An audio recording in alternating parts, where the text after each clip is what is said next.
Hello friends, अगर आपका cholesterol ज़्यादा रहता है तो आप ये वाली चीज़ें खाएं ताकि आपका कोलेस्ट्रॉल कंट्रोल रहे।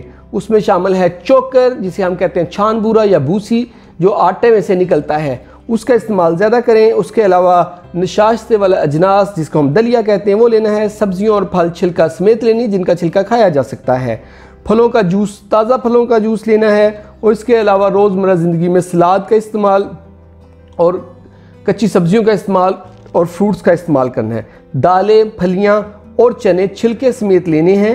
पानी का ज़्यादा से ज़्यादा इस्तेमाल करना है। इसबगोल का छिलका जो है उसका 1 चम्मच रोज़ाना सुबह शाम ले लें। और इसके साथ साथ आप रोज़ाना वर्जिश करें, कम से कम आधा घंटा या आधा घंटा सुबह शाम करें, जिससे आपको पसीना आए। इससे आपका कोलेस्ट्रॉल कंट्रोल रहेगा और आप फ्यूचर में बहुत सारी बीमारियों से बचे रहेंगे। बहुत बहुत शुक्रिया।